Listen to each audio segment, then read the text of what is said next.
आपका नाम? मेरा नाम जावेद वजीर मसीह है। भाई साहब गैर मुस्लिम।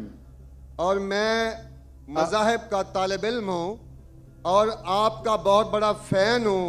इसी तरह से मैं डॉक्टर इसरार अहमद साहब का भी फ़ैन हूँ। भाई साहब आप और इन मुसलमान, सबसे बढ़कर भाई साहब मोहम्मद आप सल्लल्लाहु अलैहि मुसलमान, वसल्लम। आप मुसलमान है क्या गैर मुस्लिम है? जी मैं क्रिश्चियन हूँ। जी हाँ, जी जी हाँ, पूछ सकते हैं। मैं आखिरी नबी मोहम्मद सल्लल्लाहु अलैहि वसल्लम का भी बहुत बड़ा फ़ैन और फॉलोअर हूँ। मैं एक दो बात करना चाहता हूँ। अगर हम सूरत मायदा में पढ़ते हैं तो उसमें जिक्र हुआ है कि जो नसारा है, जो मसीह हैं, ये ईमान में आपके बहुत करीब हैं। फिर उसके बाद मैं जिक्र करना चाहता हूँ, जब आप पे बुरा वक्त आया, तोबा माजरत के साथ मैं लफ्ज़ लेता हूँ, तो आपको एक मसीह बादशाह ने पनाह दी। उसके बाद मैं ये देखता हूँ कि हजूर सल्लल्लाहु अलैहि वसल्लम जब अपनी ज़ात में थे तो एक बेवा खातून थी जो आप रास्ते में से गुजरते थे तो आप पे वो कचरा फेंकती थी, लेकिन आप नीचे से देखते हुए मुस्कुरा के चले जाते थे। उसका क्या हुआ कि 2-3 दिन के बाद ये वाक़या ख़त्म हो गया। उसके बाद आपने देखा कि ये क्यों नहीं हो रहा। जब आपने देखा कि वो बिस्तरे बीमारी पे पड़ी हुई है और आपने जाकर उनकी तीमारदारी शुरू कर दी और आपने उनको खाना दिया। उसके सवाल आ रहा हूँ ना भाई, इंटरप्ट क्यों कर रहे हो? मैं ये बात करना चाह रहा हूँ कि मोहम्मद सल्लल्लाहु अलैहि वसल्लम जो हैं वो रहमतुल आलमीन हैं। वो जब बेवा ने देखा कि जिन्होंने मुझे भड़काया था वो तो कोई अब उनका पुरसाने हाल नहीं है, लेकिन हजूर सल्लल्लाहु अलैहि वसल्लम नबी कौनो मकान आखिरी नबी जो इस सरवर कायनात रहमतुल आलमीन हैं, वो उनकी तीमारदारी करते हैं। वो आपके इस अमल को देखकर बशरफ इस्लाम हो गई। आज मैं अपने मुल्क में देखता हूँ कि मुझे मसीह होते हुए यहाँ नफरत की निगाह से देखा जाता है, जबकि उनको रहमतुल आलमीन कहा गया है। अगर हम अपने मसीहों के साथ वो रवैया नहीं रखेंगे जो हजूर सल्लल्लाहु अलैहि वसल्लम ने रखा है तो वो कैसे रहमतुल आलमीन हैं?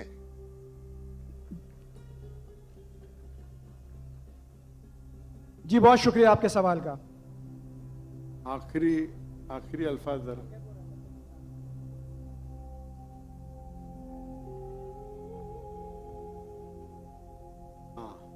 भाई साहब का अच्छा सवाल है।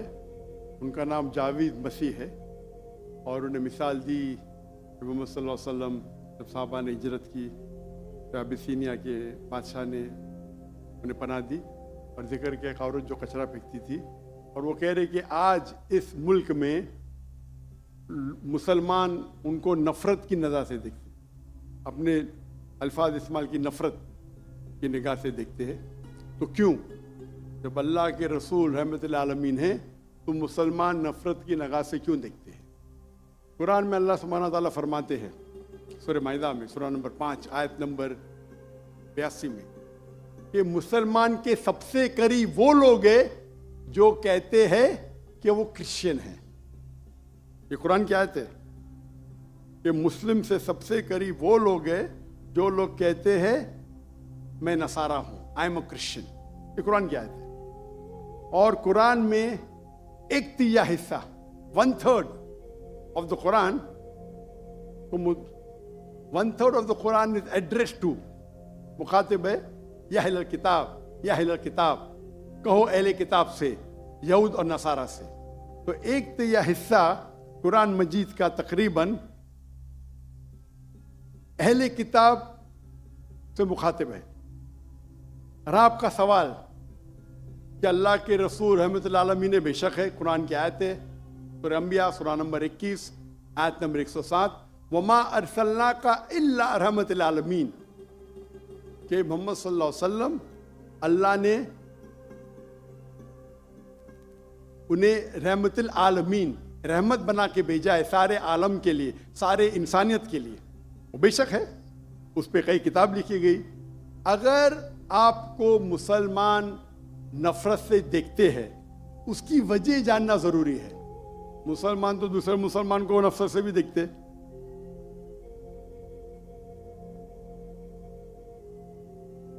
नहीं देखना चाहिए, नहीं देखना चाहिए। अगर वजह एकदम सही है, मैं नहीं जानता हूं क्यों देखते हैं। अगर मैं एक शख्स को देखूंगा जो एक लड़की को छेड़ रहा है तो मुझे भी उससे नफरत आएंगी, चाहे वो मुसलमान हो, चाहे हिंदू हो, चाहे मसीह है।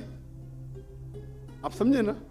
तो उस वक्त मुझे हिदायत दी गई है, अगर एक इंसान कोई खवातीन या कोई लड़की का बलात्कार कर रहा है या ज़िना बिल जब्र कर रहा है तो रहमत क्या कहती है? अरे रहमतुल्लिल आलमीन। क्या बोलेंगे? सलाम अलैकुम बोलेंगे आप उसको? क्या कहेंगे? अगर आप बलात्कार देख रहे, ज़िना बिल जब्र हो रहा है, आप क्या कहेंगे? मैं मुसलमान हूं, अस्सलाम वालेकुम। अल्लाह के रसूल की हदीस है, अगर कोई बुरा चीज देखते हैं तो हाथ से रोको, हाथ से नहीं रोक सकते तो जबान से रोको, जबान से नहीं रोक सकते तो दिल में कोसो। ये मिसाल दे रहा हूं मैं नहीं कहता हूं कि आप बुरे इंसान हैं, मैं नहीं कहता हूं कि आप गलत काम कह रहे, लेकिन अगर कोई मुसलमान, मैं आपको नफरत की नजर से देख रहा हूं, जावेद भाई मैं आपसे मोहब्बत करता हूं, जावेद भाई मैं आपसे मोहब्बत करता हूं, on the microphone please, on the microphone, I love you too. खलास। तो आप ये जनरल स्टेटमेंट देना कि मुसलमान मुझसे नफरत करते हैं, मेरे लिए गाली हो गई ना? नो सर, माजरत, मेरे अकेले साथ नहीं, मेरे तो बहुत अच्छे अच्छे दोस्त हैं, बल्कि बहुत से उलमा मेरे दोस्त हैं। माशाअल्लाह। इज्तमाई तौर पे कोई एक आदमी गलती करता है तो हमारे चर्चेस के ऊपर चढ़ाई हो जाती है, हमारे सामने हमारे ईमान की धज्जियां उड़ाई जारी होती हैं और हम खामोशी से एक गिद्दड़ की तरह खड़े होकर देख रहे होते हैं, क्योंकि हमें यह नहीं सिखाया गया है। मैं इज्तमाई बात कर रहा हूं। अभी पिछले दिनों ये पूरा जो है पूरा है। भाई साहब ये सवाल जवाब का सेशन है, तकरीर का सेशन नहीं है। तकरीर के सेशन के लिए आप एक हॉल हायर कर सकते हैं। आपका सवाल आपने पूछे, मैं जवाब दिया। अगर कोई शख्स बिना वजह आपसे नफरत करता है तो गलत है। और कुरान की तो आयत है, जितने भी गैर मुसलमान है सबसे करीब है जो नसारा है। अगर आप कुछ गलत काम किए और कोई नफरत करता है, वो भी कुरान की आयत है। कुरान की आयत है सूरा नंबर 41 आयत नंबर 34 सूरह फुसिलत चैप्टर 41 वर्स 34। अगर कोई आपके साथ बुरा बर्ताव करता है उसका बदला अच्छाई से दो। जावेद भाई मैं आपसे बात कर रहा हूं, अगर कोई आपसे बुरा बर्ताव करता है तो कुरान फरमाते, अल्लाह ताला फरमाते, उनसे अच्छा बर्ताव करो। आपको क्या पता कि आपका दुश्मन आपका दोस्त बन जाएगा। जो कुरान की आयत है सूरह फुसिलत सूरा नंबर 41 आयत नंबर 64। तो अगर कोई मुसलमान कुरान पे अमल नहीं करता है तो वो नॉन प्रैक्टिसिंग मुस्लिम होगा। मतलब हर मुसलमान तो मैं नहीं कह सकता अच्छा है। और अगर कोई एक शख्स कोई गलती करता है, आप जैसा कहे कि पूरे कौम पे चढ़ाव करना बिल्कुल गलत है, ये इस्लाम में भी नहीं है। अगर कोई एक शख्स गलती करता है और वो सजा का हकदार है, उसको सजा मिलना चाहिए। उसका मतलब नहीं पूरी कौम। इनफैक्ट अगर आप हिस्ट्री पढ़ेंगे, आप तारीख पढ़ेंगे, आप तारीख में पढ़ो, चाहे वो 6वीं सदी की हो, 7वीं सदी की हो, 8वीं सदी की हो, आप देखेंगे सबसे महफूज अगर कोई जनरल दीन को फॉलो करने, वो इस्लाम के रूल में, इस्लाम अगर रूल कर रहा है उस शहर को, तो जितने गैर मुस्लिम थे वो अपने आप को महफूज समझते थे। क्यों? इस्लाम में है कि आपको इस्लाम कबूल करने का करो, नहीं करने का नो प्रॉब्लम, एक जजिया दो। ये जजिया कुछ बड़ी अमाउंट नहीं, आपकी इनकम टैक्स से बहुत कम है। जजिया मतलब आप मानते हैं कि ठीक है आपको इस्लाम नहीं कबूल करने का, लेकिन मैं आपके अंदर पना चाहता हूं। तो जिजिया टैक्स आप देते, आप कबूल करते, और जब जिजिया टैक्स देते आपको प्रोटेक्शन मिलता है। इस्लाम में कहते हैं दिम्मी। और आप अगर इस्लामिक शरिया रूल के अंदर गैर मुस्लिम हैं तो मुसलमान मुल्क का फर्ज है कि आपको महफूज रखे, आपको कोई छू नहीं सकता है। और अगर जंग होता है तो आपको लड़ने की भी जरूरत नहीं, बाकी सब मुसलमान को लड़ने पड़ेगा। और जिजिया बहुत कम है, इनकम टैक्स का तो स्मॉल परसेंटेज है।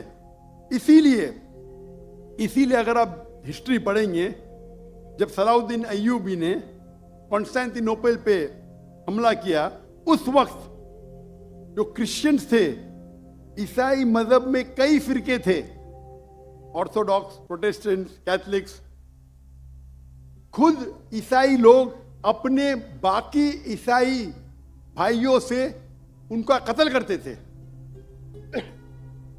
और जब इन लोग ने कॉन्कर किया कॉन्स्टेंटिनोपल को, तो मुसलमानों पे जुल्म किया। तो जब सलाहुद्दीन अय्यूबी ने कॉन्कर किया, तो ईसाई लोग डर गए कि अभी तो हम लोग की मौत आ गई। तो उनने कहा, मैं सलाहुद्दीन अय्यूबी हूं, मैं मुसलमान हूं, आप मेरे राज में महफूज है। और इतना हिस्ट्री पढ़ेंगे आप, क्रिश्चियंस, ईसाई चाहते थे कि सलाहुद्दीन अय्यूबी रूल करे ताकि वो महफूज हो। तो अब हिस्ट्री पढ़िए। आज मुसलमान को देख के दीन को मत समझिए, कुरान को पढ़िए, हदीस को पढ़िए। और इसमें आप देखेंगे कि कुरान के अंदर किस तरीके से इज्जत दी है गैर मुसलमानों को। दावत दो, कबूल करते अच्छी बात है, नहीं कबूल करती किस पे जोर जबरदस्ती नहीं। अगर कोई इस्लामिक मुल्क में कोई भी चर्च है या टेंपल है, उसे डिस्ट्रॉय करने की इजाजत नहीं, अनलेस वो कोई फितना कर रहा है। ये सब उसूल है। वो फितना कर रहा है तो अलग बात है। तो एक इस्लामिक मुल्क में सबसे ज्यादा महफूज है मुसलमान।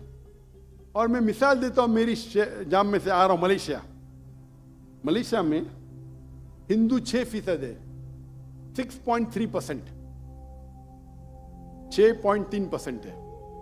आप कंपेयर करेंगे बिटवीन इंडिया, जिस तरीके से इंडिया माइनॉरिटी मुसलमानों को ट्रीट करता है, हम 14.3% है according to the Indian government, वहां मलेशिया में 6.2%। लेकिन जिस तरीके से मलेशिया हिंदू लोगों को ट्रीट करता है, इतने अच्छे तरीके से, इतने उनको राइट्स दिए, ये एक मिसाल है। मैं पाकिस्तान के बारे में कह नहीं सकता हूं क्योंकि रहता नहीं हूं। मैं नहीं कहता हूं पाकिस्तान अच्छा सुलूक करता है, नहीं अच्छा सुलूक करता हूं, मुझे हक नहीं बोलने का क्योंकि मैं जानता नहीं हूं। लेकिन मलेशिया में जहां रहता हूं मैं जानता हूं, इतने राइट्स है उनके पास, इतने हुकूक दिए गए। तो इस्लाम के अंदर गैर मुसलमान महफूज है। सिर्फ फितना नहीं करना चाहिए, कि कुरान कहते हैं फितना इज वर्स देन मौत, कत्ल से और खराब है। तो अगर आप फॉलो करते जो उस इस्लामिक मुल्क का कानून है, तो गैर मुस्लिम, सिर्फ गैर मुस्लिम होने की वजह से उन्हें कोई भी अटैक नहीं कर सकता है, और करता है तो गलत है। Hope that answers the question. Doctor साहब माशाल्लाह, आपकी गुफ्तगू के दौरान जो पिन ड्रॉप साइलेंस होता है